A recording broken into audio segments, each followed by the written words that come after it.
Greetings, Flesh Wound Horror freaks, and welcome to Flesh Wound Horror Live. I am Flesh Wound Dan, joined tonight by producer Todd. Good evening. Good evening, Todd. Good evening. How are you doing tonight? All good. Fire's far away from me, so I'm good. Yes, and I should point out, I know Pugs is not on tonight, but it's nothing fire related with him. He's just, had some business to attend to, so he's all good. Kruger's all good, of course. Not yes, also had some So yeah. So just non-fire related bullshit. But speaking of the fire, I should say I know a lot of people obviously that listen to the show are affected by it, whether you live right there or not. So we hope everybody's doing well.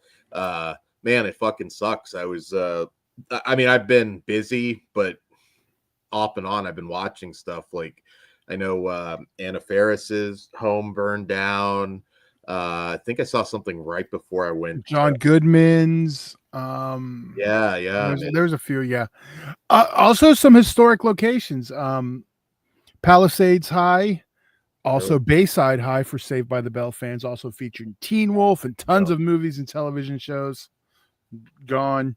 Yeah, but lots of LA history and homes and it's. Yeah, because I didn't actually know how bad it was because it's LA fire season, so I just I've been trying to get work done, so I knew fires were going on. It wasn't really till today when I actually had a little free time while I was working. I threw the news on and I saw how bad it was. Like again, I know it's bad. We have fire. LA has fire season, but so I didn't take it too serious. And then I'm been looking and I'm like, okay, this is way worse than normal. Yeah, it's interesting sometimes to look at people particularly California, Florida.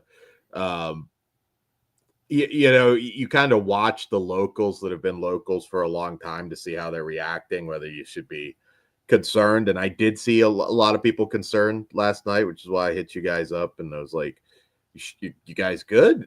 I was saying, unless you hear the Anaheim mountain range is on fire, I'm good. Yeah, so there you go. But Ghost mentions Will Rogers' home, and there's a lot apparently. Ben Affleck was apparently rushing to Jennifer Garner's house. This is I guess 4 or 5 miles now in just land just wiped out completely. The videos are insane. Yeah, the photos. I mean, they're beautiful, but it's just, not for the right reason. Oh no! I can't imagine. It happens, I guess, so quick. It's it can look like you're perfectly fine outside, and then all of a sudden you start seeing the embers coming off the trees, and it's just inferno territory. It's just insane. I hope everybody's okay. I don't know where all of you guys are from out there, of course. So raise your hand tonight in the chat. Let us know, if you are in the California area, that you're safe and sound. Because it's rough. It's rough, and hope the worst will be past soon, hopefully. But but on lighter notes, we're here tonight to talk dinosaurs. And well, I'm just because remember what someone said, they weren't going to send us any help if any natural disasters happened. Yeah, I don't know if you remember that. So we'll see what happens. Technically, the guard hasn't changed yet, so maybe we'll get some before. Well, hopefully at least you see it's shitty, but at least you see regular people come together in times like this. Yeah, you got Steve Gutenberg out there. Goot. Yeah, and you know what? Yeah, they didn't even recognize him. That's disrespectful. The man was in 4 police. 5? Was he in? No, 4 Police Academy movies. God damn it! I can't remember what the disaster was, and you won't. Nana Visitor, who you would know is Miss Voorhees in the Friday the 13th remake. Okay. Of course, Deep Space Nine. I can't remember what the disaster was, but it was her just out in a storm, just getting, pelted with water, and the reporter had no fucking idea. I'm looking at it. I'm like, that's not a visitor. And I just hope he wasn't trying to like film some footage to self-fund Lavalantula 2 or something. That's the thing with Goot. Oh, Lavalantula 3, you mean, Todd? There are 2. Oh, that's right. 2 Lava, 2 Lantula. 2 Lava. I was only counting the Mike Mendes classic, though I do enjoy the second one. Sorry. So, can you imagine getting carried out by the Goot? Like, right? like you realize who it is. It's like, holy shit. Don't take me to the Blue Oyster. What up, Swaggy? What up, Darren? How's it going? A lot of streaming. We had a quiet week to kick off 2025, and we've been like going hard in the paint. And I should also remind you guys, we will be live again Friday night. I can't remember what time, Todd.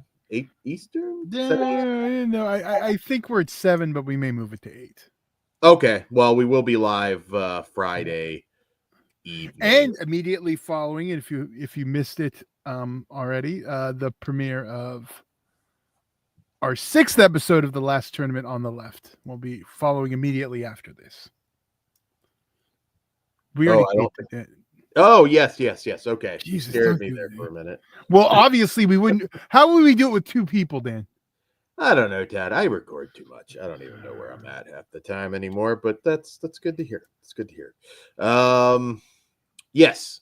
So check that out, patreon.com/fleshwoundfeatures.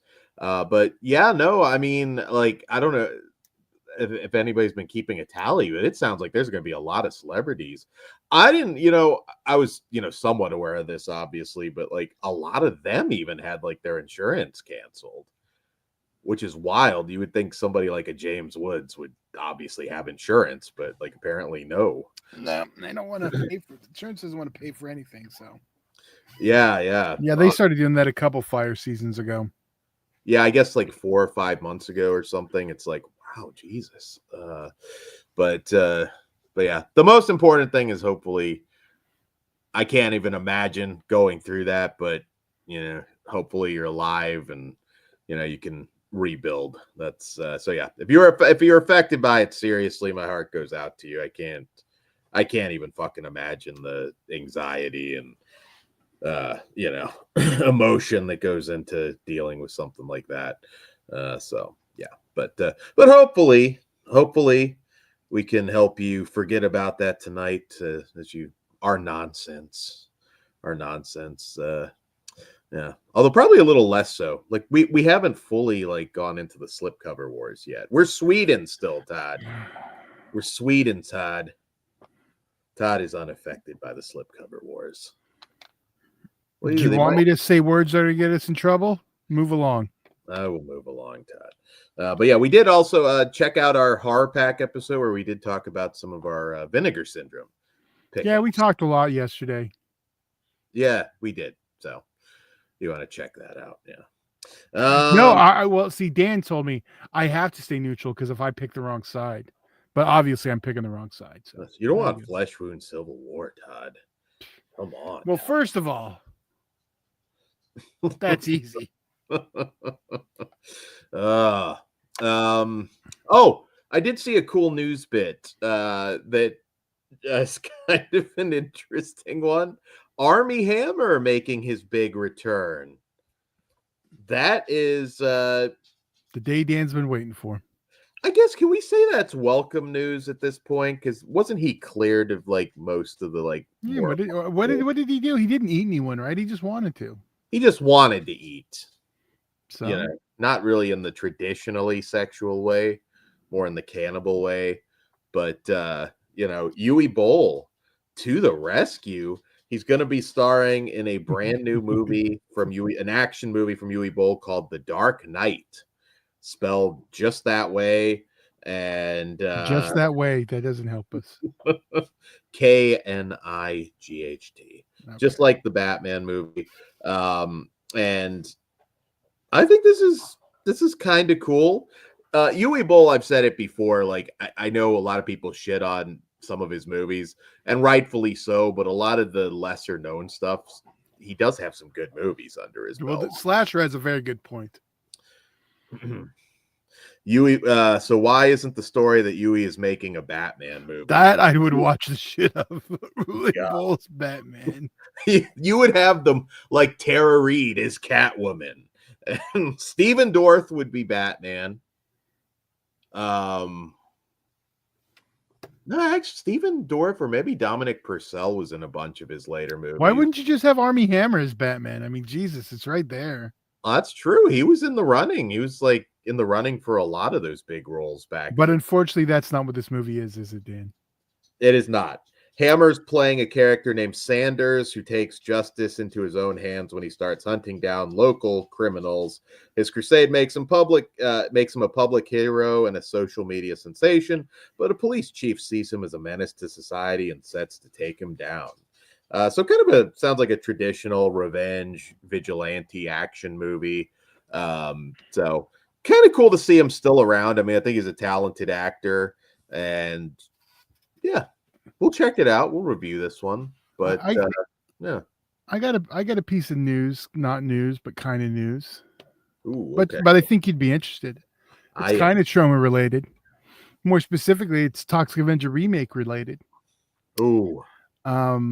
Can't be that good because you wouldn't. Let's just say there may finally be some real news very soon. And by real, I mean good. Is this like insider news, Todd, or is yes? It's Troma-ish. Yes. Put it in the fucking private chat. No, I literally gave you everything, Dan. That's it. Oh, okay. If there was more than that and concrete, I would have already told you. Okay. Well, I'm hoping. So it's very soon. So yeah, I was starting to like worry because I'm like, why wouldn't you try and get that out like in the wake of Deadpool and Wolverine? And again, I'm not expecting it to be number one at the box office, but I think it'll do okay. If it even goes to the box office, though. There's so many small movies now. Why wouldn't you take a shot on Toxic Avenger? If it is still with Netflix, which is where Lloyd said it was going to be, then they completely decide what they want, and I could totally see them we'll just do it here. But if it was like a Shudder thing, but they couldn't afford it, I'm most likely because it is a bigger picture even for them.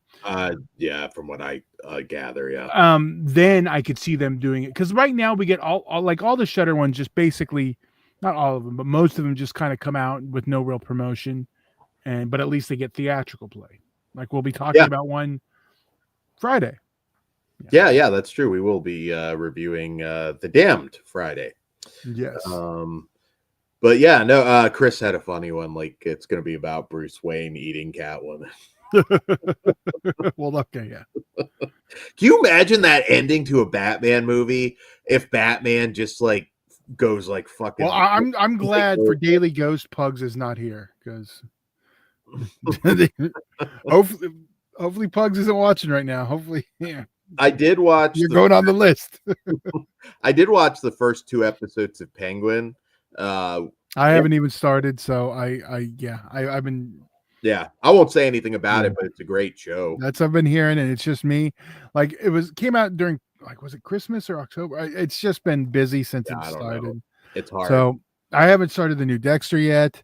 I did finish the Jerry Springer, and I started. Yeah, so that was only 2 episodes. Yeah, it's hard, but yeah.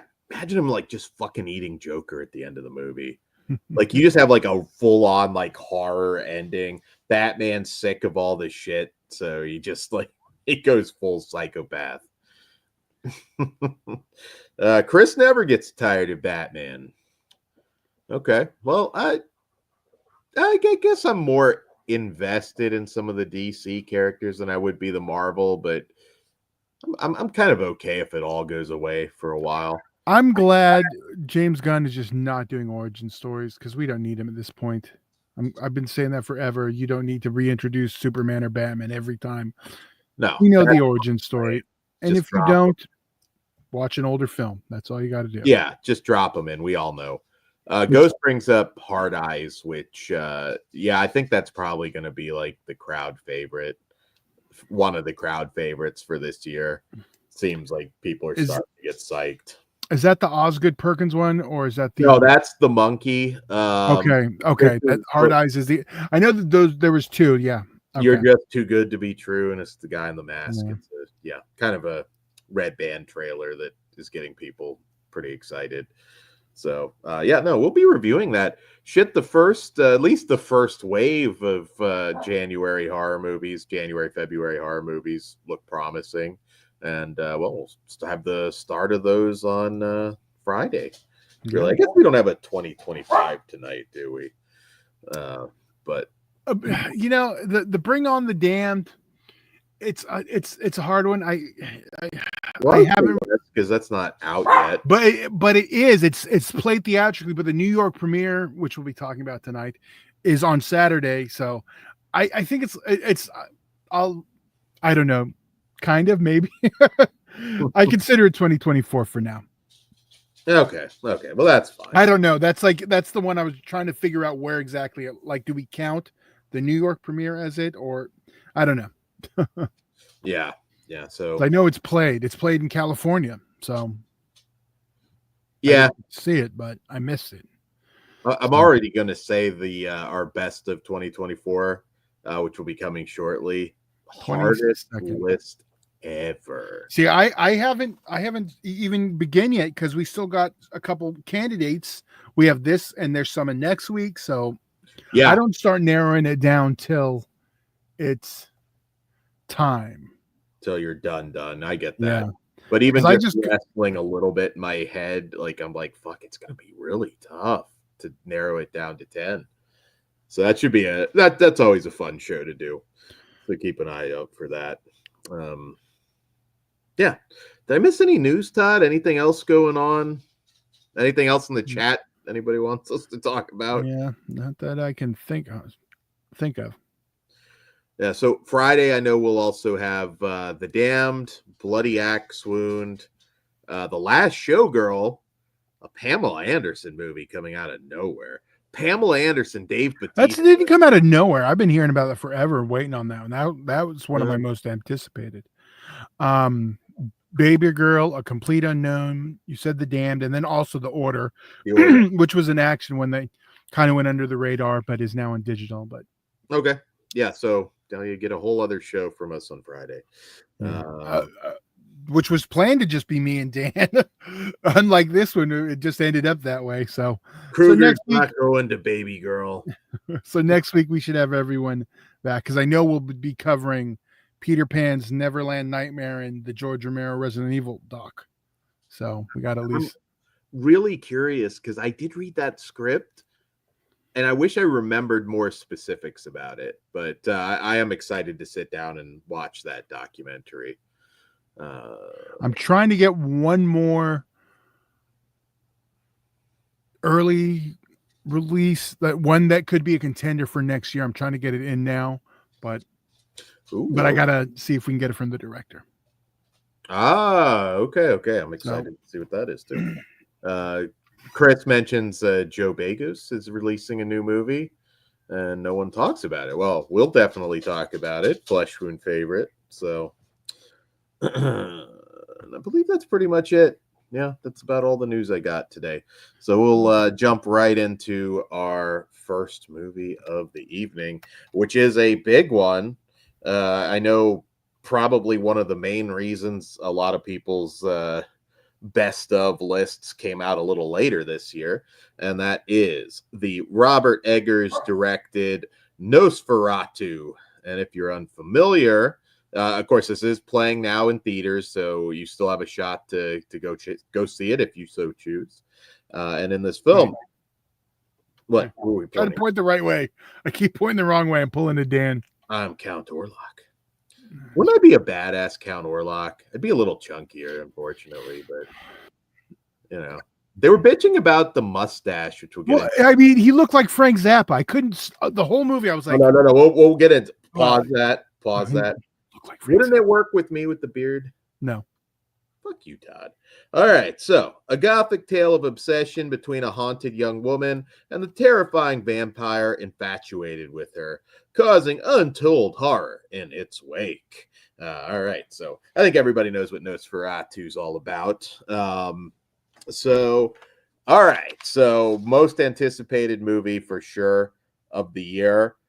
I think it delivered and then some for me. I'll address like just the couple little controversies. I've really tried hard not to look at reviews, but I have heard a few things, unfortunately. But so the mustache, I don't quite get this because it's like Vlad the Impaler.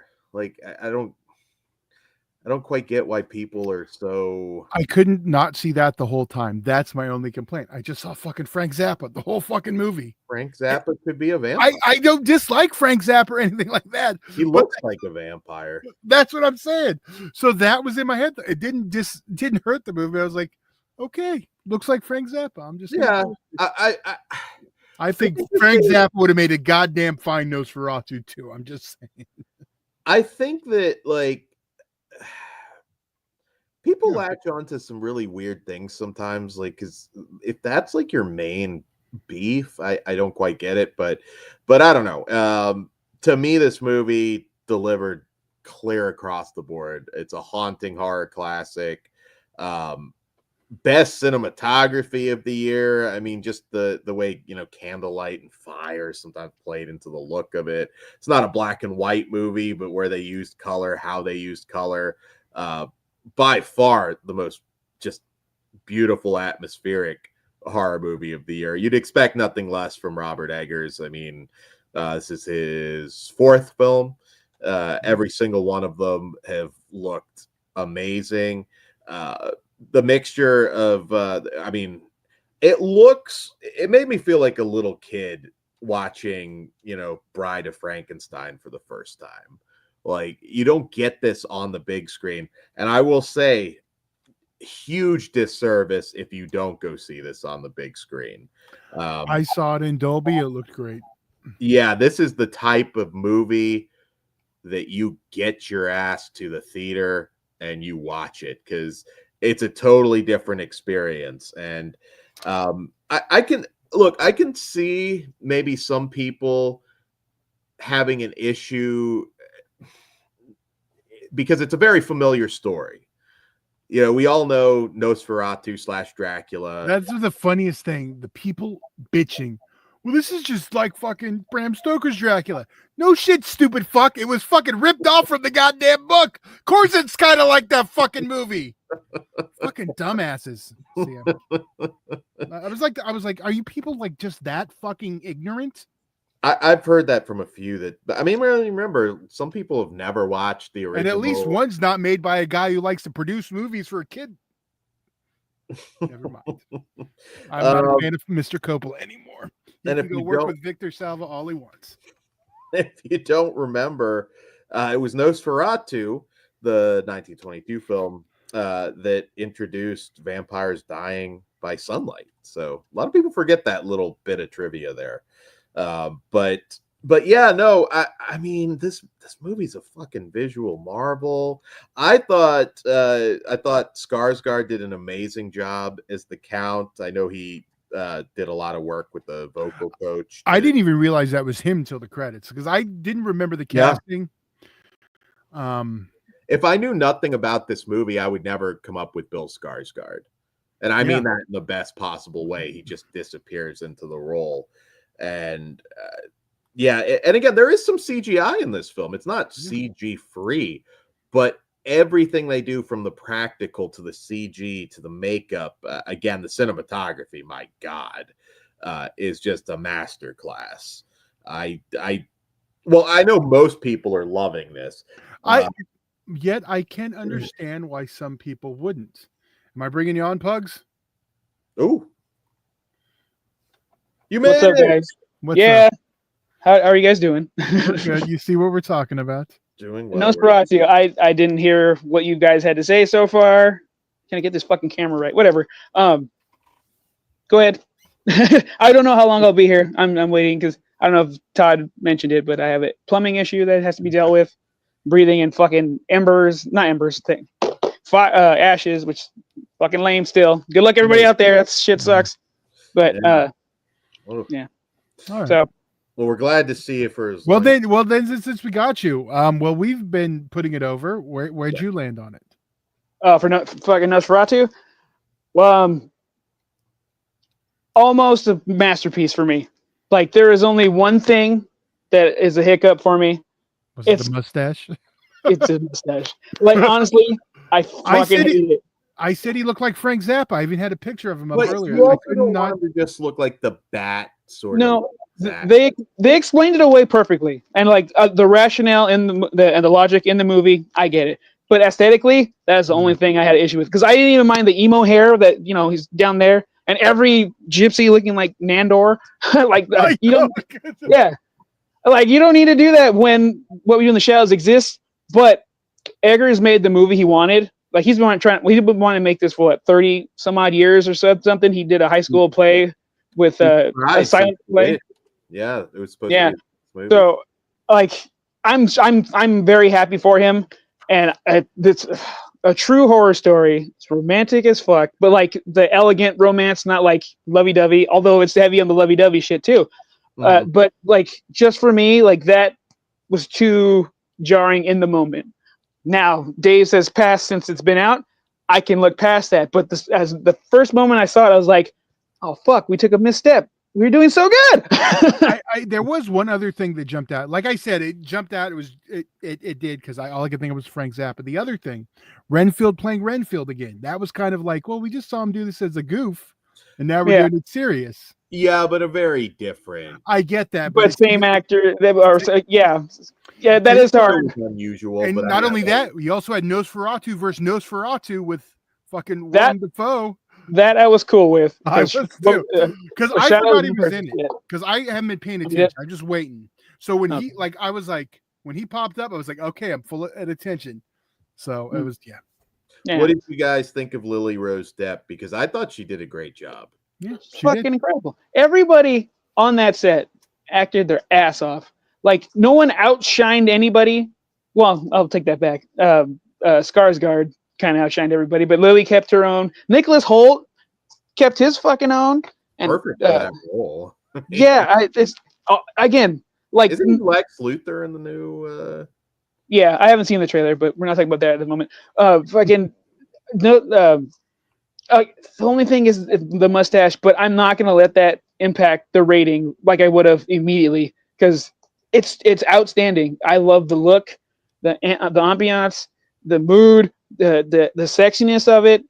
Everything, like, just perfect. His voice, dude, that was cool. He went to an opera coach so he can lower it like an octave or two, and the way he rolls his R's.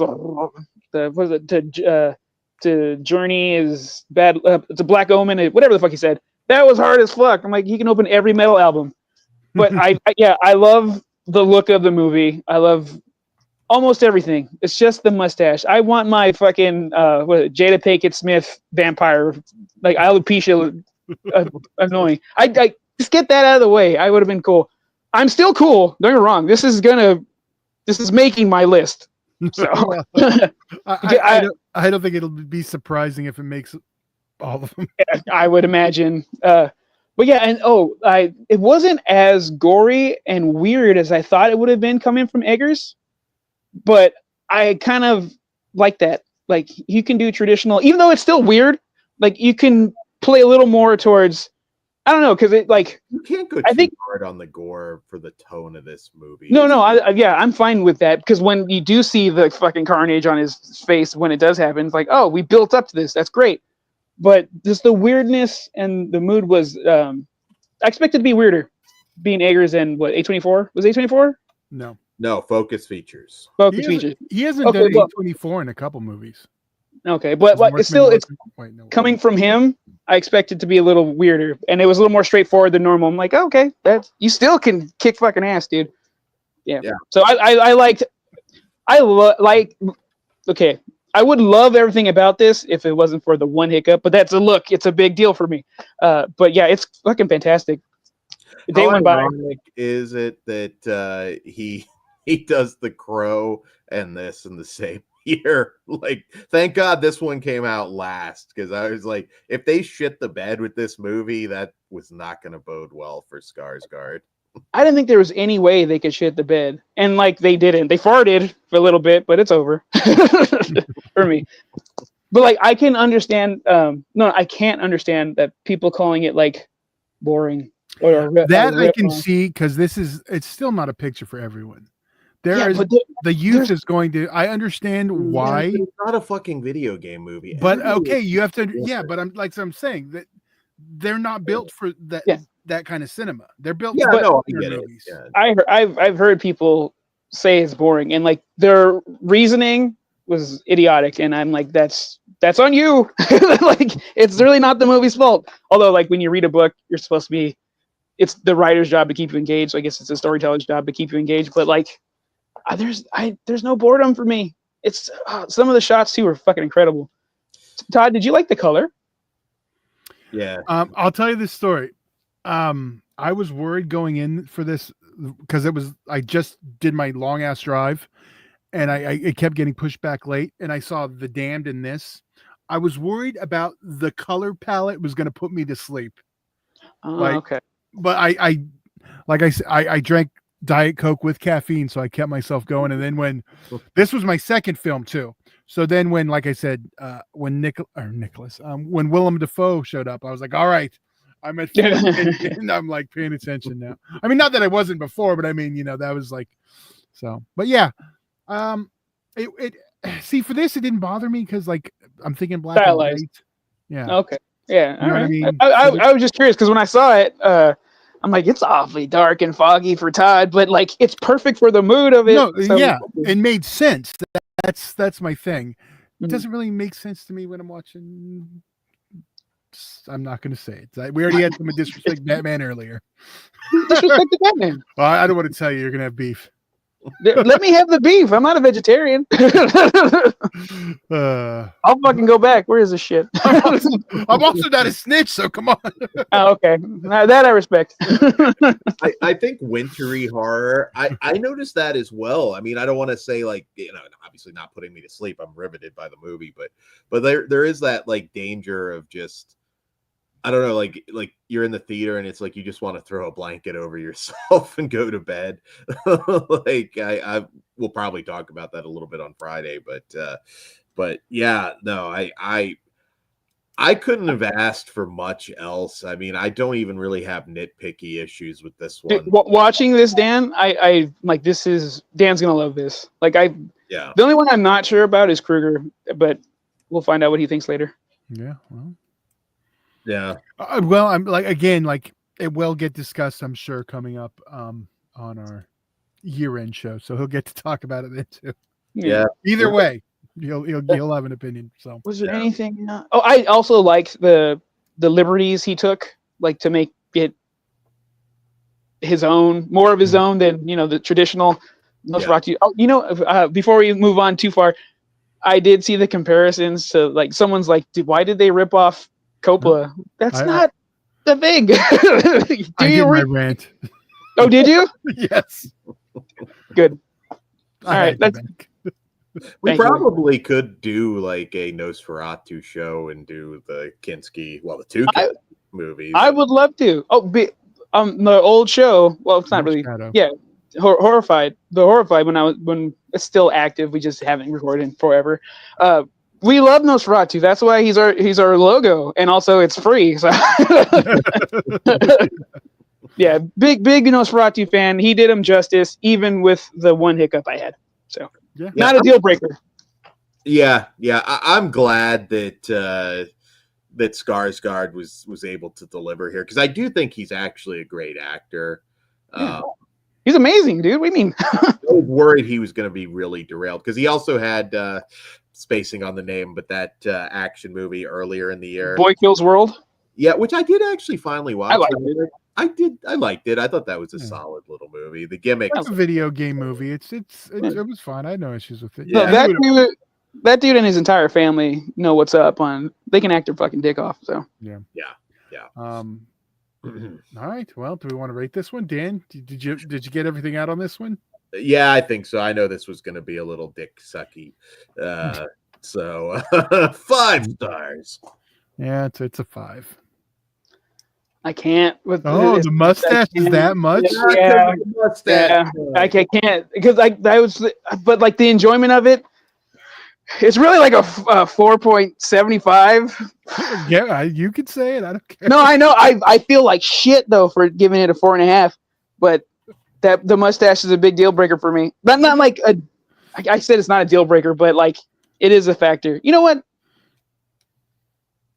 I'm gonna give it a 6. But I'm a -1 for the mustache, so it's gonna get a 5 for me. There we go. I rationalized it in my head. There you go. That works. Can we have a picture of him like on a shirt that says "Free Mustache Rides"? There has to be. Like there has to be. And also good work on Johnny Depp. Your children are top notch. Yeah, I think a lot of people were probably expecting like Anya better Taylor. than Yoga Hosers. Is that what you said? Yeah, they redeemed Yoga Hosers and Skarsgård. Yoga Hosers is badass. It's just Scooby Doo. I like it. See, you say that, but then why didn't I like it? I need to rewatch it. Maybe you were expecting it to be like more. It was very cartoony, and I was expecting that. I wasn't expecting like Clerks or Clerks 2 because they went full blown cartoony with art stuff. She's talented. Well, actually, Mirror Domains, how are you doing? Good to see you. How do you think Anya Taylor-Joy would have done in the Lily Rose Depp role before she left? I think she would have slayed it, but I almost wonder if she's getting to the point where she's so big now that it might have benefited having, Lily in the role since she's not as well known. Yeah, you want to know her face? Yeah. Yeah, just a little different. I mean, obviously, you can just see it in your head that Anya Taylor-Joy would have killed it. But Anya would have kicked ass. Florence would have kicked ass. But fucking Lily, fucking amazing. Like, now she's going to get beefier, meatier roles, too, from this because she can do it. I want to know if she can do what her dad does. Only read it one time, the memory. That shit. Clearly, I don't have that shit. Can't even remember the fucking word. Though I can't wait to see any other cut of this movie, and I kind of want to see it in the theater again. I don't know if I'm going to get time because I'm just a lot of shit to do, but this one, do yourself a favor, go check it out on the big screen. This is just I agree. Yeah, wholeheartedly. All right, so moving on next, and before we get into the next movie, which is Crust from director Sean Whalen, this is the rebooted Anchor Bay, which means nothing. It doesn't.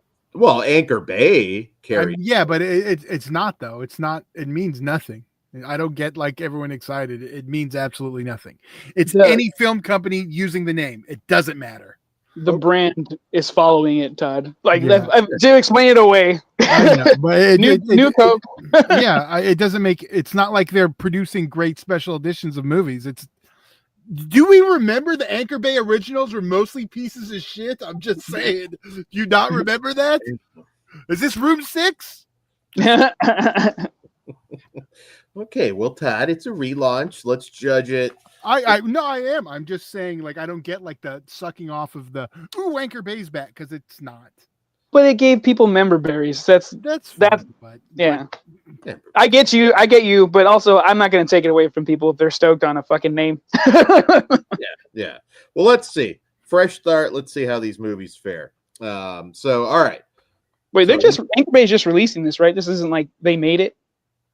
They're distributing it. I mean, no, they didn't make it. They picked it up. So, all right. Vegas Winters, played by Sean Whalen, also the director, is a washed-up child actor who now owns and lives in a rundown laundromat. He finds lost socks in the machines and uses them to soak up all his bodily fluids. One night, his tears of anguish turn the pile into a loving sock monster named Crust, who becomes his protector and friend. Meanwhile, Winters has a new girlfriend, a paranormal investigator poking around, and an old two-faced co-star that's forcing him to join a reboot of their 90s sitcom. As his life begins to spiral, Crust eliminates his enemies with deadly consequences. I'm glad I did not read that synopsis before I watched it. I went in completely blind. Same. Okay. Yeah, so this is a labor of love from Sean Whalen. And it was inspired by his post-divorce depression and some of the anger he had stemming from that. And he had this, I guess, this old idea for a sock monster in a movie. So he was just like, I want to do this. I want to shoot it in black and white. Apparently he has a trilogy planned after this, which should be interesting. I would compare this one, I mean, different tone somewhat, but I would kind of compare it to a Rent-A-Pal, which I love that movie. It's very, very quirky vibe. I would kind of pitch this more. Rent-A-Pal Clerks. Yeah. This one's more of a Hollywood satire to me than anything. If you're expecting like a sock monster just violently bumping people off, you might be a little disappointed. But I really like this one. I've always liked Sean, one of the cooler people you could meet at a convention. So Daniel Roebuck too, who plays the best friend. Yeah. I will say the setup actually led me to believe we were going to get something else, and I'll tell you about that after, like what I was expecting. Okay. But yeah, great cast. Alan Ruck is in here. Felissa Rose, who's probably better here. Roxy Stryer. What? I know Roxy Strier's in it also. She's one of the girls in that comes with the asshole. She used to do DC movie news. She has her own podcast on her channel. She's really cool. I like her a lot. Oh, okay. Nice. Yeah, Rhonda. But yeah, fantastic cast. It's a very weird movie. Like, this is one that I could see on a lot of people's best of list, or it may not connect with you. It's the definition of a cult film. I'm in the loved it camp. I had a lot of fun with this, but I also recognize it may or may not be for you. And I don't know. How is it for you? Yeah, I'm going to tell you right now, what is the one thing this has that normally we enjoy? It has to do with Hollywood. So that's normally a good sign. And for me, it's there's still a bit about, Hollywood in there, but overall, I love this. I did kind of think we were setting up a different people. Like I kind of want to know more about the Cursed series. That's like, I was like, all right, I want to know, like, I was thinking, are we going to get the reboot and the series is going to be Cursed too? So so that's kind of like not knowing anywhere. Like I didn't know we are going to have a fucking cum sock monster or any of that other stuff. So as it got weirder, I was like, condom versus Crust. So, and yeah, I'm with you. I like Sean Whalen too. Yeah, it was I had a blast with this. So as I'm shitting on the Anchor Bay people, I still didn't mean nothing to do with the film. Like I said, I just don't get it's not the same thing. Member berries. That's the we're on the same camp here. This caught me off guard. I didn't think it was going to be as funny as it was. I didn't think it was going to be as heart-filled or I didn't think I was going to get touched by this, and I was not always in a good way, but like it's heartfelt. This caught me off guard. It's acted excellent, directed excellently. I'm very much looking forward to the next two. That is good news. Yeah, no, Sean Whalen is one of those great character actors who never really gets, like, I think the credit that he's in Batman Returns, Paperboy. Yeah, fuck yeah. No, I mean, ever since People Under the Stairs, he's one of those guys that even in a small role always nails it. And when we get to see him in a starring role, not that this is the first time this has happened, but he's usually always memorable, even if it's not always a memorable movie. But this one, I thought this one really was. Again, mileage is going to kind of vary with people on this. Some people might just find it stupid, not gel with it at all. Sure. But I think we all love Hollywood satires here, so it was definitely made for us. And I love it. I'll remember this one. Yeah, and that's one of the biggest compliments I can give, because we're a channel where, my God, I mean, we watch hundreds of movies a year, and that's on the reserve side too. yeah, 100 new movies. I mean, so even some of the good ones, sometimes your memory fades a little bit. This one I will remember. That's like one of the more high compliments I can pay for this movie. And and I'd say Felissa Rose is grown as an actress. Like, I think she really got to show in this one versus in most horror pictures where it's a type. It's sometimes it's over the top. Or show your dick. Yeah. So yeah, it was nice. Like, because this is, even though it's a small picture, it's not the typical cast she's working with. Yeah. It's like legitimate, like Hollywood stars. Yeah. No, 100%. And I laughed my ass off at when the co-star arrived. Like, I don't want to ruin that, but like a bunch of movies come to mind. I know a certain movie should come to mind. Something about a day off, but it's Speed for me. I go Spin City. Oh, okay, that's cool. Yeah, man. Like with the AIDS or the Shaken, either one of the hosts, or either one of the leads. Gotcha. But yeah, no, just Crust jamming out to Rockin' Robin. I thought, like, yeah, it's got a little something for everybody. I'm curious if anybody else has watched this, what you thought. I mean, again, I recognize this is gonna not appeal to everyone, but yeah, I love it. I think I'm really curious in like 10, 20 years if this one kind of endures as a cult classic. I think it might. It's going to. Also, it's using like Clerks, the first one, font, or those like a ransom letter notes. So, yeah, like it's going to be appeal to people that like Clerks. That poster alone is a good marketing. Hey, that looks like something I know. Yeah, absolutely. So, what do you guys rate this one? I will give this a. See, that's where I'm at too. This is another one. Like, it didn't really do anything wrong. Fuck it, 5. It's good. It's too good. Dan? Oh, okay. I could go up to that. I'm a 4.5 for now, but I fucking love this movie. Yeah, see, that's where I'm at. I'm between both of those two. I'm gonna stay with the 4.5. Okay. Well, that ain't a bad thing. Yeah. Check this out. Available now on VOD or Blu-ray. Or Blu-ray from Anchor Bay. Did they make a DVD? I don't even know. A lot of companies aren't bothering now. I think this one might just be Blu-ray. I don't know that there is a DVD. Well, I didn't put it there because I didn't know.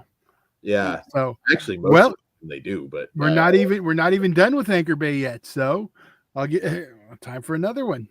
We are. Yes, we got another one coming here. Abruptio, which is also now available on VOD and Blu-ray. Yes, and this is one that is also a labor of love, which I'll get into here in a second. Before we get too far, go for it. Give this person Crust. Just do that. I know we're talking about the movie MADS later, but like the visuals of this one, I think you can get away with the kinder trauma in Crust. But go ahead, Dan. We can have that conversation after. I just don't want to lose that thought, because that's when I saw it, I was like, that's a workaround. All right, so Abruptio. So in this film from director Evan Marlowe, it follows Les Hackle hates his life. He works a dead-end job, was just dumped by his girlfriend, and still lives with his nagging mom. One night, he discovers a fresh incision behind his neck. His friend Danny tells him it's a bomb that someone has implanted, and then messages start coming in, forcing him to carry out missions with deadly results. All right, so this movie is been shot since 2014 or 2014, I believe. He wrote the script. The process of making it started in 2015. They did the voice work, and this has been over a decade in the making. It is a puppet movie, which is I believe it was Silver Dream Factory in Anaheim, and shot all over Orange County. Wait a minute. It's all puppets? I thought it was just like masks with things, and they. I'm gonna get into. Oh, okay. Yeah. No. They're supposed to be puppets. Yeah, puppets. Supposed to be puppets. Yeah, that part I didn't get, but I didn't see that. The poster. Okay. Cool. Yeah, puppets and then human motion with masks and the way they do this. I mean, the look of the puppets is amazing. The craftsmanship in this, they're so fucking unnerving. I'm fucking up, dude. Danny Elfman's brother. What's that weirdo's name? Richard Elfman. Yeah, and the movie he's famous for. Forbidden Zone. Forbidden Zone. This has that vibe. But go ahead, Dan. Drunken Heads also. But yeah, no, the Sid Haig puppet. Oh yeah. That, I mean, he looked more like Fred Gwynn in Pet Sematary. It was just like, my God, this is like some of the best craftsmanship I've ever seen. I was just blown away by the look of this movie. Kind of a theme tonight, at least with our first three. Like, you can tell this is another labor of love, much like Mad God finally coming out last year or the year before. I can't remember. Holy shit. Like the way they did it, the way they shoot it with some of the real actors and the motion and everything, it just blended together perfectly. It's a weird movie. It has compliance is one thing that comes to mind watching this. Cheap Thrills, 13 Sins, it's kind of got that setup. Great voice cast. I mentioned Sid Haig, but we also have Robert Englund in here. James Marsters. Leave one off so Pugs doesn't change his rating. No. Actually, I was going to bring that up. Okay. I like you got one. Okay. Go ahead. You can name him. Jordan Peele. Still fuck that man forever. That guy sucks. But if he's just going to voice something, because he was awesome in Toy Story 4 also. Yeah. Know your fucking place. It's okay, Pugs is black. James Marsters. Dan would have said that. That would have been an issue. From Buffy in the lead role here. Who is it? Oh, James. Oh, okay. Spike from Buffy, his most famous thing. Christopher McDonald is the police chief also. Yeah, it's got an excellent. And they did all the voice stuff, I believe, first, and then. So they did it like animation. Yeah. So sync the sound. This is another one late in the game, but like if Anchor Bay keeps like putting out stuff like this, like they might. Then Todd will come around. Well, they're two out the gate. I'm just gonna say it right now. That's why I made sure to do my rant at the top. It was only about it doesn't mean anything. Well, now it kind of means something new, and I'm okay with that. Good weird films. Very weird. I mean, there's some really disturbing gore in here. We get some puppet boobs and all sorts of weird shit. It's just, again, the definition of a cult film. It kind of Crust. Yeah, it kind of triggers that uncanny valley. Yeah, no ranch dressing here. Hidden Valley too. Hidden Valley craps. Yeah, but like it hits that I just forgot the fucking word. Anyway, uncanny valley. Thank you. I'm done. I'm a little burnt out from everything going on. Bad choice of words. Poor choice of words. Yes. But I mean, holy shit, dude! Like a lot of stuff coming late in the game this year. This is just a genuinely just strange and unnerving movie, and you connect to the characters so much. I mean, they're puppets, but like so lifelike. I mean, it got by me. I didn't realize there was like puppeteers. I thought they were just people. I've never. I mean, I say a puppet movie, but I've never seen anything quite like this. The way this all came together is amazing. It's very sad to see some of the footage on the Blu-ray of a still healthy at that point Sid Haig, but as far as one of his last projects, holy shit! If you're a Sid Haig fan, make sure you watch this. He's hilarious in this role too. I love him. Yeah. Oh, what a talent! I'm gonna go as far as to say this one's a must see if you like weird, just different, creative. If you like the art of cinema, this is mandatory, I believe. It really is. It's not. You might think puppets. It's like I don't know.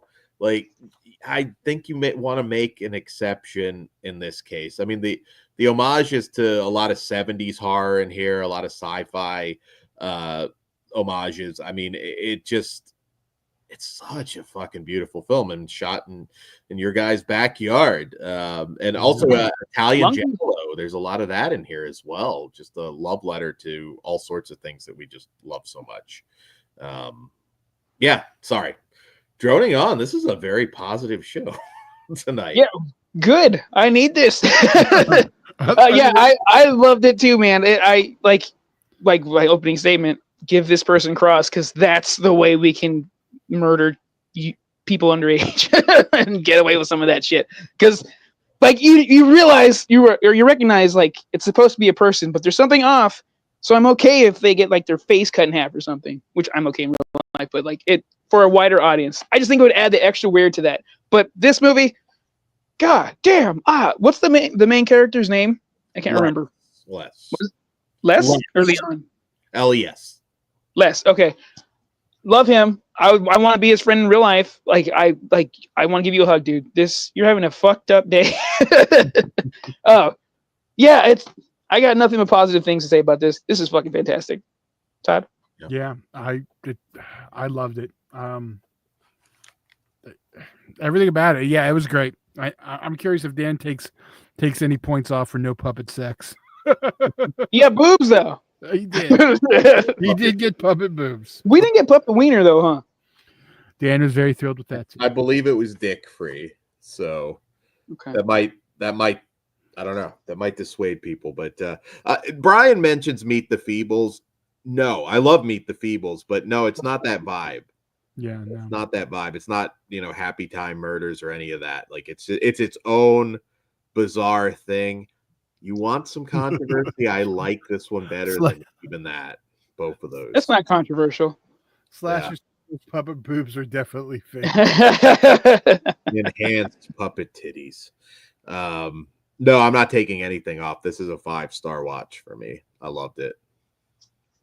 5 for me too. 100%. I am also a 5. This is and I'm not even confused about it. It's just too good. It's easy. It's not a second thought. I did not expect it to kick my ass like it did though. I was like, wow, no. I am glued. American Pie 2. I'm glued.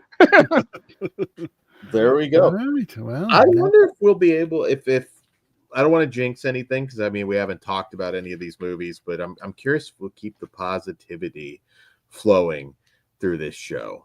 We'll see. Depends. What's next? So, all right. So up next from Shudder and writer-director David Moreau, we have MADS. And in MADS, 18-year-old Romain has just graduated and makes a stop at his dealer's place to try a new pill. As he heads off to a party, he sees an injured woman on the side of the road and decides to help her.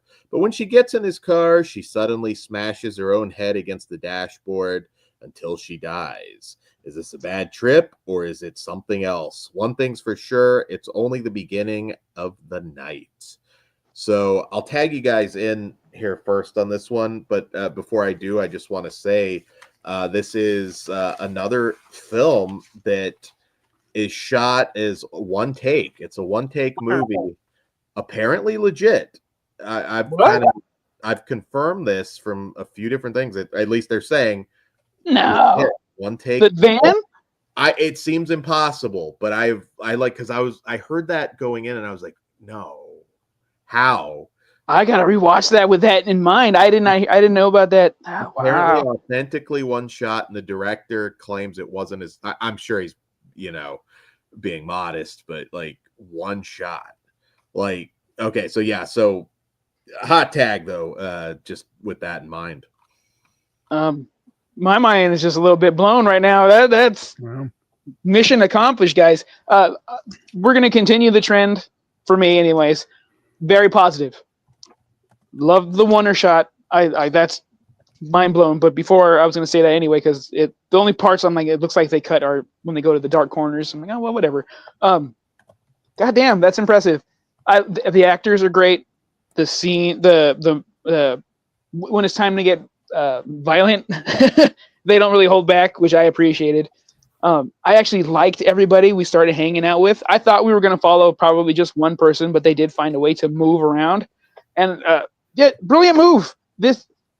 Today has been a good show of like auteurs and people that have a vision that want to get weird.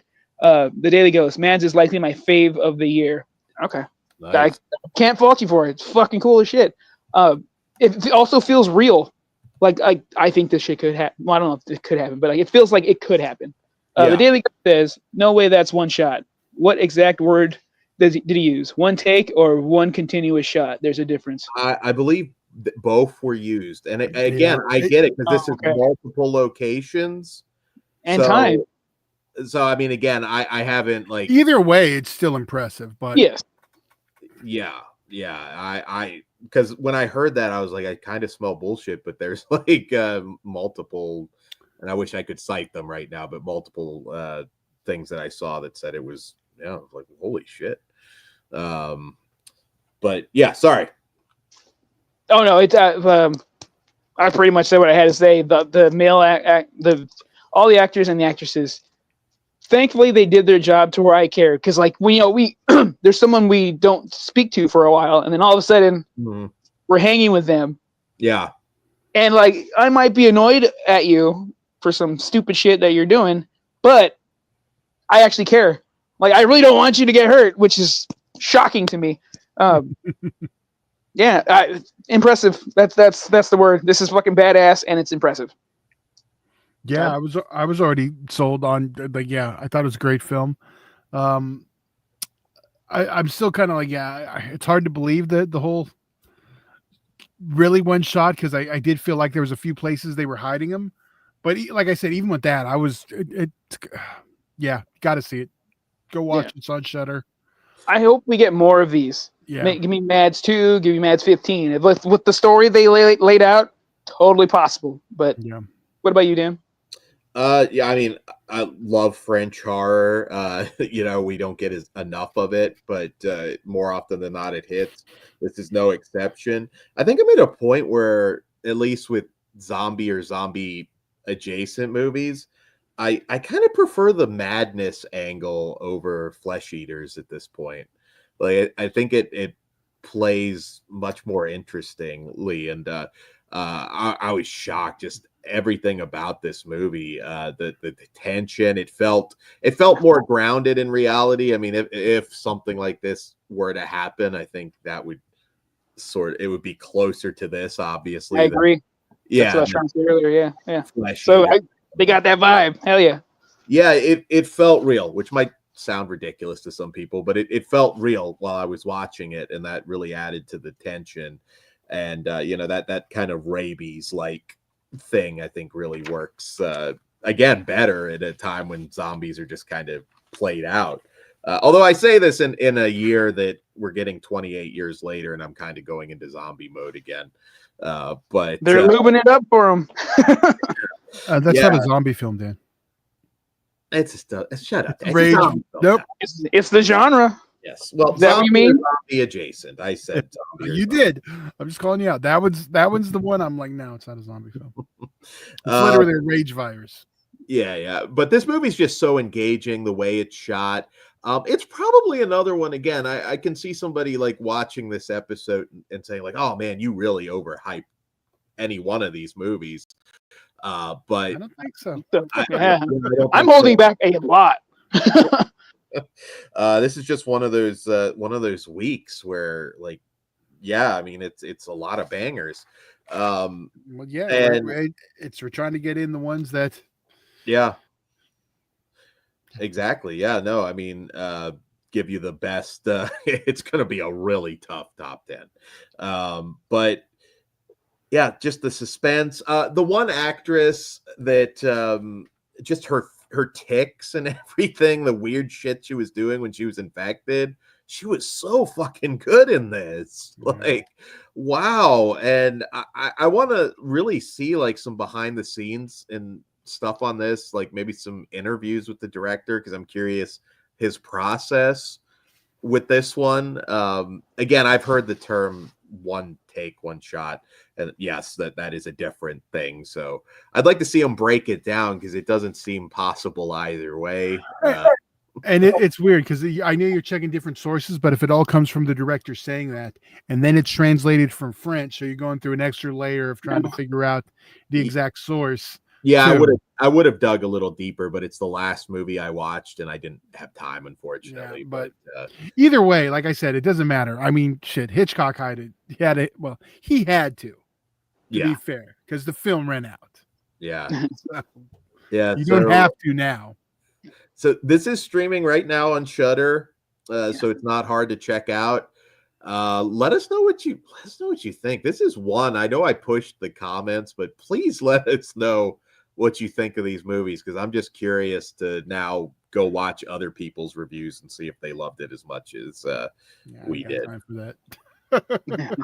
Well, I'm curious, Tad. I don't care. I barely care what you think, Dan. I care what I'm just giving you shit, Dan. Go ahead and rate it, Tad. I'm a 4.5. Okay. I am also a 4.5. This movie's fucking badass. Definitely press play on Shudder. I'm damn close to a 5. I guess I'm 4.5 just because maybe the story itself doesn't really, reinvent the wheel or anything. But again, just the way it was shot and the acting, everything about it, it's a fantastic movie. Damn close to a 5. So yeah, check it out. And now another one shot in my neck of the woods. Real quick, just to answer Zombie. Yeah, it's subtitled. I don't believe there's any dub of this one. Not on Shudder.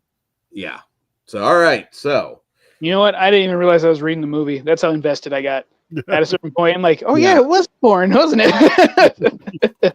You could say this about most things, but I think like a bad dubbing job would really just distract. It almost doesn't matter with this one, but anyways. So all right, so we'll get on to our next movie. See if we keep up the perfect record. Our next film is Invisible Raptor from director Mikey Hermosa. And in this film, an amusement park paleontologist and a hapless security guard team up to stop an invisible raptor from wreaking havoc on their small town. Okay, so Invisible Raptor. Now, with that title like that, you might be thinking like, ooh, maybe this is going to be the loser. I will be fucking damned if this was not 10 times better than you would think with this title. I thought this was just a fucking blast. I'd be curious to get Kruger's thoughts because I don't know how he'll feel about the invisible gimmick, but the rest will be okay, sir. I think so. This is a Valentine to Jurassic Park. Vanessa Chester from Lost World, who played Kelly Curtis in that movie, she pops up here as a DJ. You see a title like this now. Now, granted, I know there's some money spent because we have some name actors like Sean Astin in the cast, but makes a difference. It makes a fucking difference. He's not the star, but I thought like meme movie, like this is just gonna be like just stretching a one joke premise. This is just hilarious. Maybe the humor might be a little juvenile for some, but I just thought I laughed at just about everything. I thought the gore was great. We get some really cool shit with the raptor in their house and everything, and great action. I mean, this one's another one. Who would have fucking thought with this title that it would be as good as it is? I was rolling my eyes when that was put on the board. I'm like, okay, because that last Invisible movie we got sucked dick. So this one, that invisible shark piece of shit. Fuck that thing. I love the lines in this too. It's so quotable. They took my butthole and made me look like an asshole. Which you'll understand when you watch the movie. Love that guy. But I was saying earlier, this was also shot in my backyard. What was the dino place called? Dino World. Dino World or something. Dino World is actually the Discovery Zone Santa Ana.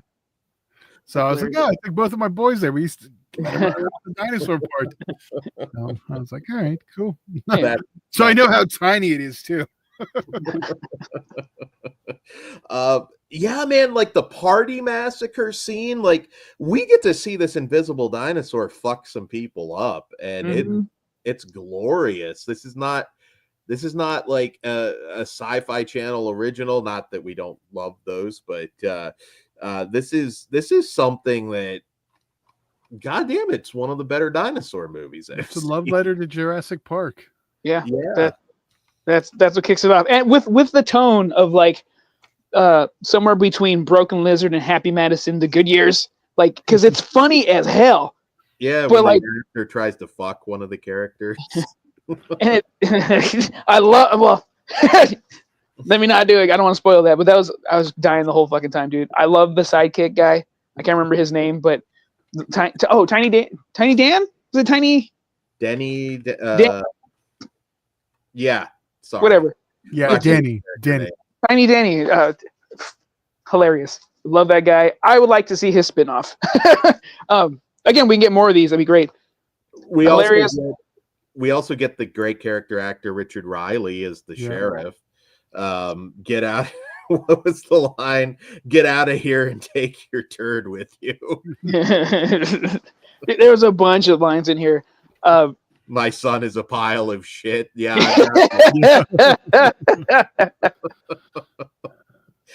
I was my sides were hurting. What, you know what almost killed me? When the guy towards the end, when they start wrapping shit up and they're all in the car, and it's like, it turns out that was, kind of abusive. I was fucking howling. I'm a hero, dude. Anyway, didn't even miss seeing the Raptor on screen. That's how good this is. I fucking love this. That's it. Just that running joke about the dead kid, like, man, we're here to analyze the shit pile that was your son. And then she was just excited to get free access to the park. Oh man. This is a good time. It's a silly movie. Again, kind of the theme tonight. I don't know if it's gonna hit to that level with you, but if you're in a down mood, pop this one in. It'll put a huge fucking smile on your face. And also, if you love Jurassic Park, it'd be fun just to look for those like homages, Easter eggs, and like just the Easter eggs. Yeah. Yeah, there's a lot of it. And also, apparently, InvisibleRaptor.com, I believe, there are action figures, apparently, for this movie. Of the Invisible Raptor?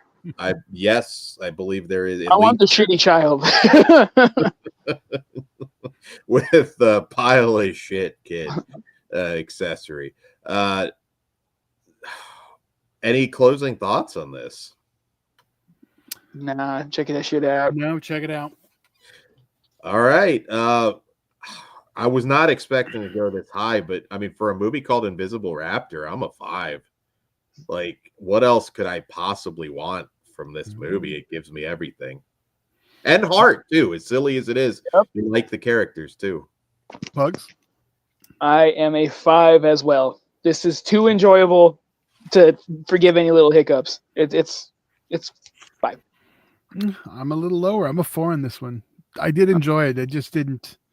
I don't know. It was a hard week. Yeah. It was. But yeah, holy shit. It just kind of happened.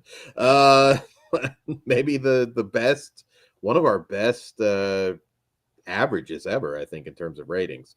But all right, main event time. And this is from Troma and writer-director Brandon Bassam, and it is Bring on the Damned, an anthology horror film. So I don't know if with Pugs here if we'll keep the perfect record, but 5 tales of perversion, obsession, blasphemy, nihilism, and sadism, which are also, I believe, the names of the segments.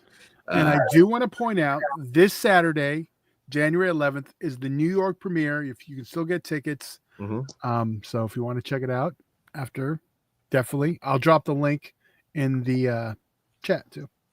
Absolutely, and this is from the same filmmakers that brought us the Slashing movies, correct, Todd? Yes. Also, I believe Brandon co-wrote Shakespeare's Shitstorm, or did he write it solo? No, is he the only writer? He also did Fear Town, another one Troma picked up. Yeah. But yeah, also, he co-wrote Shakespeare's Shitstorm with Lloyd and Gabe Freeman. Awesome.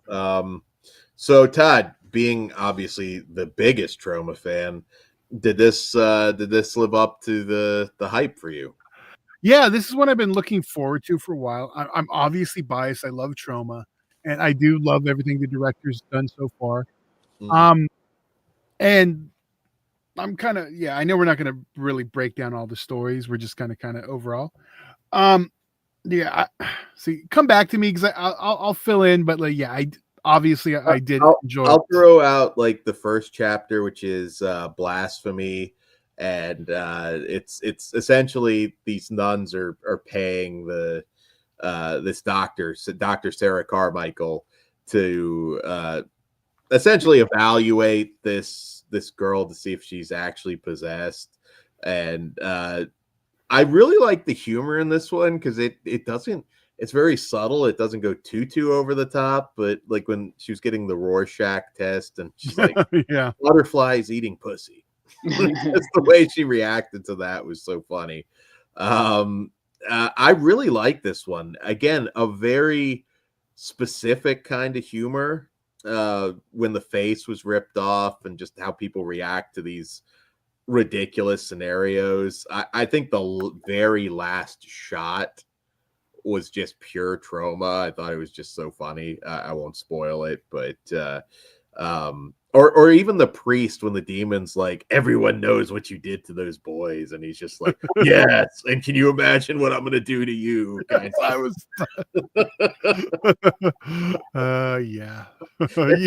it was very dry in the way they just delivered that. Like the demon's just like, I wasn't expecting that answer.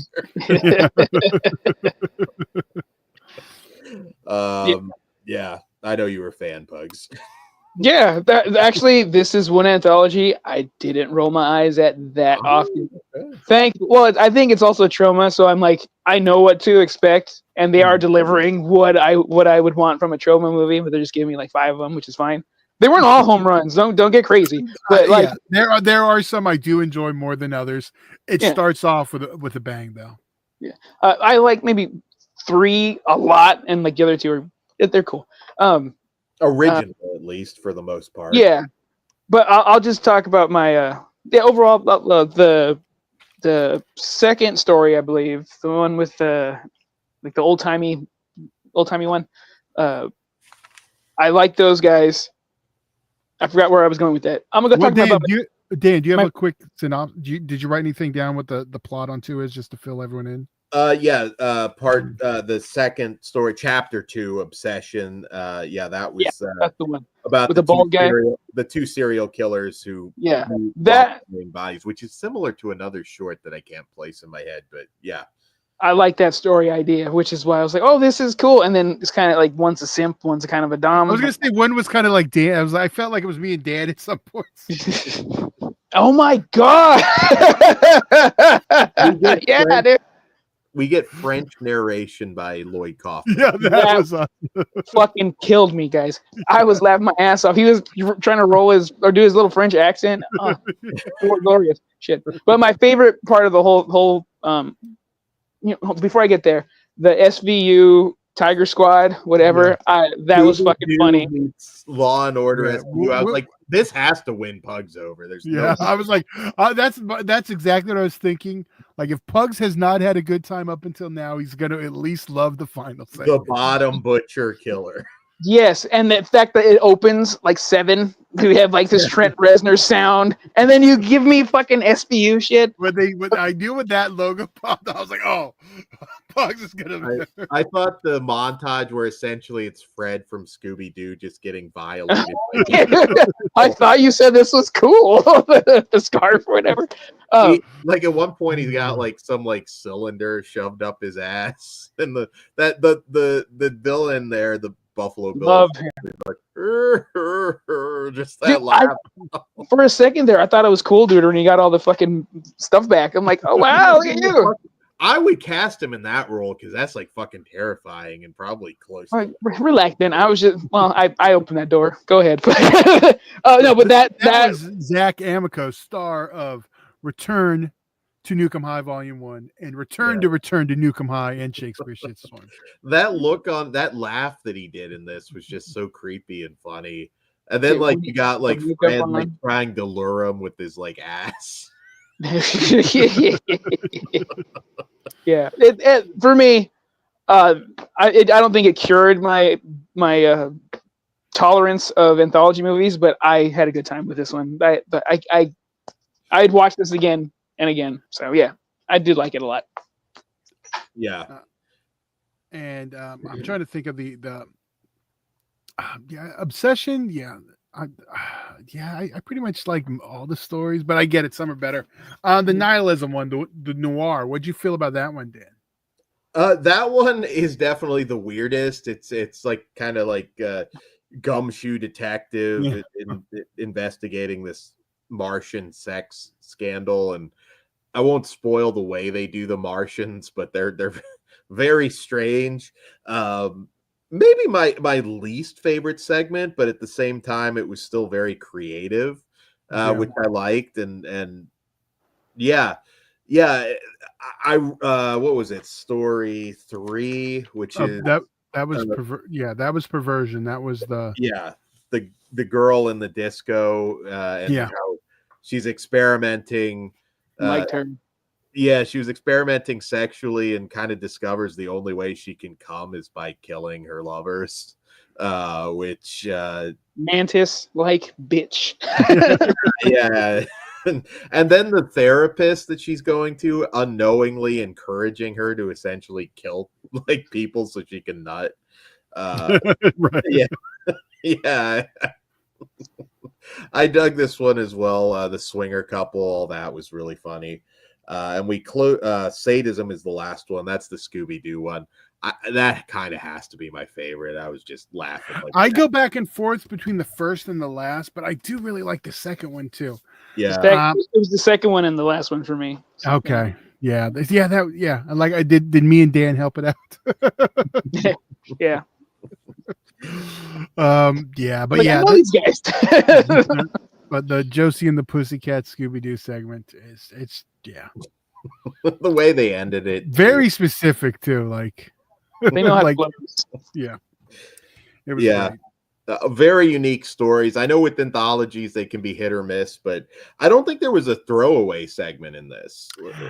And I do believe this is it was originally Bring of the Damn Volume 1, so I think we are going to get another one. So I'm interested.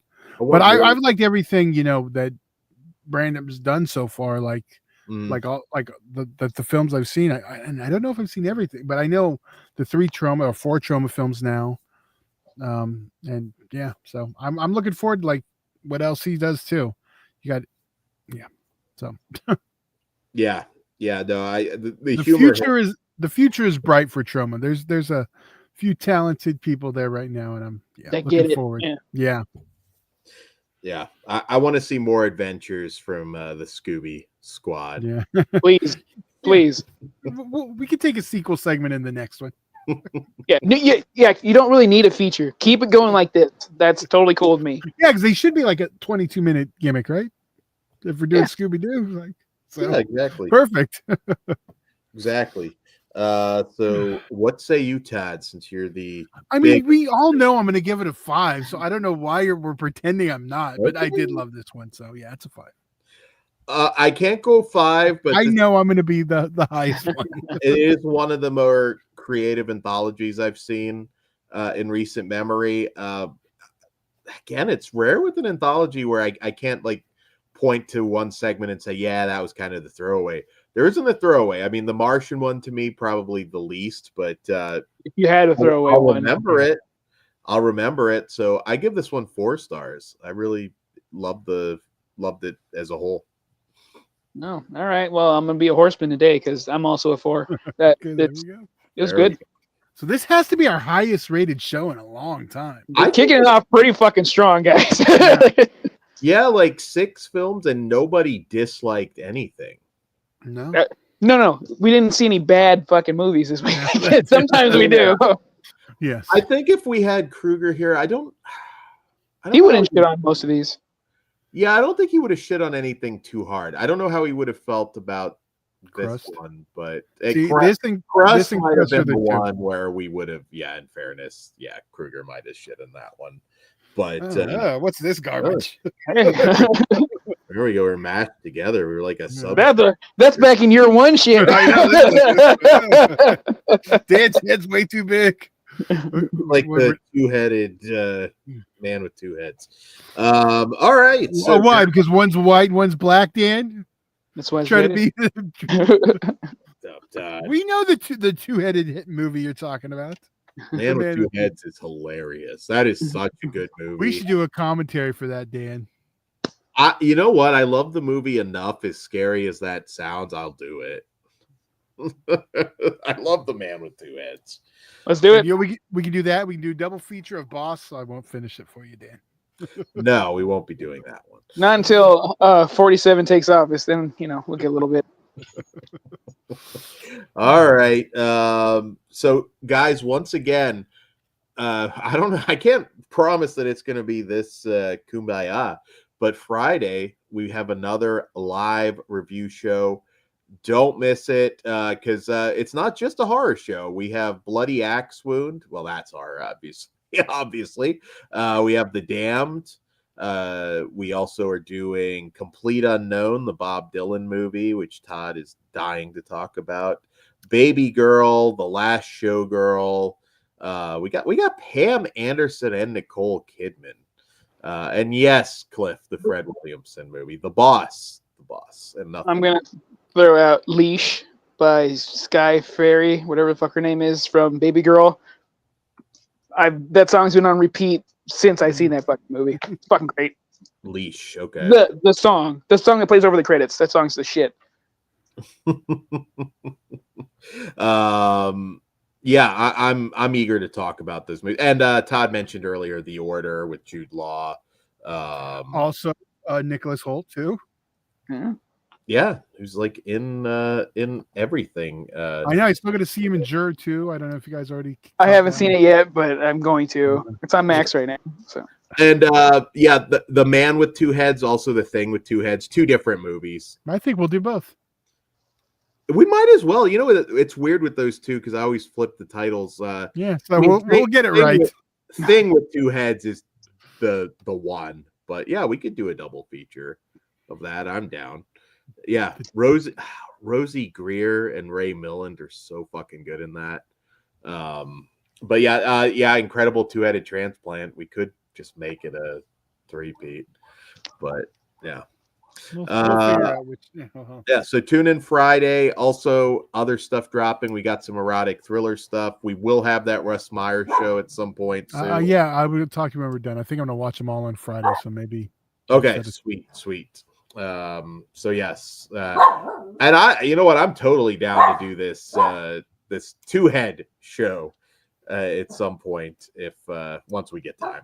So yeah. All right. That's all I got. Hurry the hell up, Dan. Oh yeah, and just debuting right now. If you didn't catch it live, the debut of Bastard Out of Carolina on the last tournament on the left. Thank you, Dan, for finally hitting the goddamn mute button. The last tournament on the left, premiering right now. You can go check it out. He's warning you. He's warning you not to tune into that one. Oh, okay. Well, yes. not the happiest movie. Well, and if you haven't seen it, you can go watch it on YouTube first, then come and watch our review. There you go. Because if you watch a review first, you're probably not going to want to watch it. I don't know. Maybe you will. I don't know how it's going to go. Watch the Light, show. harsh or mellow after a high. Watch Invisible Raptor after. Yeah. We'll be back. Hopefully, we should be back next week live with the next entry. So I know we took a week off because of holidays. Yeah, holidays and shit's burning in our area. So luckily, we had one ready to go for tonight. Yes. So yeah, once again, if you're in California, take care. Hopefully all I have a bunch of, but real quick, if I can, I have one very close friend lost her home, and I got a bunch of people that I know. I consider them friends, but that's like a sister type. I feel like my heart breaks for them. So yeah, good luck out there. yeah, good luck. And I know it sucks, but you gotta hold on to the good stuff too. Lift each other up. Yeah, and also, even though I feel bad, I'm still gonna be me. I will make jokes about it. I'm surprised I didn't do it today. We could flip it up and do the Lavalantula double feature, Dan. And we're back. It's for the Gutenberg, the hero of the for the Goots. Doing it for the Goots. Do the Blue Oyster music, Dan. We'll just go out to still. I don't know. I haven't looked at any updates. I know Ghost is saying, Hollywood area in serious danger. Yeah, Hollywood Hills. Before I got on, just had a fire erupt. I don't know if it's connected to the rest of them, but fuck, you can't catch a break right now. I will say, keep an eye, if you're in the danger zone, really keep an eye, and be prepared to get out if you have to. I can't even imagine. It would be hard for me to do, but stuff is stuff. I got a lot of shit back here, but stuff is stuff at the end of the day. So they're saying, Hollywood area is in serious danger, not just the hills. Oh God, Cliff saying from Hollywood Boulevard. Oh fuck, I gotta make some check in on some people. Save the new Beverly for the low. Yeah, I know that Hollywood history is burning up too. I mean, besides People's Home, which are obviously the more important things. I said Bayside High's gone. The Palisades High, which was school. I'm not a Doors fan, but the motel Jim Morrison's famous for is gone. So that's fucked up. Like I said, I haven't I've just been busy and I haven't followed super close. But yeah, it sounds like there's going to be all kinds of shit. It's, yesterday I didn't realize how bad because I was just trying to get work done. So I was like, it's fire season. We're just kind of okay, it is what it is now. Yeah. And I didn't realize how bad it was till today when I started catching up on work and really watching the news. So I was like, dude, Edward Danzig was oblivious to it. When we were driving home from NXT, he's like, "What the fuck's all the wind?" I was like, "Are you fucking serious?" But do you know about the fire? Well, at least I knew it was fire season. I get it. I go on news blackouts now. Just every once in a while, it's I don't need to follow everything super close. They still haven't aired NXT here. Also, no one believed it. I thought it was on today. Yeah, well, it's going to be on in a half hour. It's not 8. If you haven't watched NXT yet, you can keep an eye out for Pugs a couple times, I think. I see him quite a bit. Yeah. Front row, booed the shit out of Shotzi, so look for me there. I lose my shit when first cool. We don't need to go into... I'll just tell you, if you want to look for Pugs on it, hard cam side, he's to the right by the stairs. Yeah. So when you're on the hard cam shot. I got to fucking fist pound the Rock. I'm like... I was 13 again. It was great. So, Red One sucked. You weren't a dick. I loved Red One. No. If it had been a movie I didn't like of his, he would have been in trouble. Barry sucked. But I can't, say what I would say at UEW, XPW, or Crimson Crown. So you could have really confused. Not front row. I don't want to get kicked out. That shit was expensive. It was a gift. I don't even want to know how much. What was a gift, thankfully? Thank you, Edward. You definitely get kicked out if you do show your butthole chance to Ava. It's funny as I was editing Symphony of Destruction for the Blu-ray, getting it all ready. You could hear your vile. It's none of it got cut out, obviously. So, but it's loud. You're right, because you watched. But there's the one like right at the beginning, like the first time I do it, it's just dead quiet. You just hear me. That one stood out to me. Like, whoa, he meant it. The aggressive one. That was the one after intermission. When I botched, it didn't say you first. Yes, I know. Oh, you get a good shot of me when Eddie Thorpe shows up. So. Oh, cool. I don't want to say one of them because the one's a spoiler. There's a good shot. Is it the trophy one? Oh yeah, I'm there too. I forgot about that. That's because I don't want to say he was holding it because it gives away the results. Gotcha. Right? Just saying the trophy shot. You'll know what it means. Okay. Yeah. So yeah, guys, stay safe. Hopefully, God, it sounds like it's getting worse, but hopefully it calms down. I think the winds are calming down, right? So tomorrow, it's tomorrow by 6 p.m. So I'm kind of like hoping like that. Like if we can get some fucking rain, like where's that harp shit all you conspiracy fucks are talking about? Let it rain. Let it rain. Yes. But then there's gonna be mudslides and I don't know. Fuck. You can't bring on the comment. You can't fucking win. All right, guys, take care, and we will see you here Friday live for more Flesh Wound Horror Live. Good night. Be safe. Money's on the dresser. I'll see you in Disneyland. Just not on fire. Yeah. Watch my mountain range.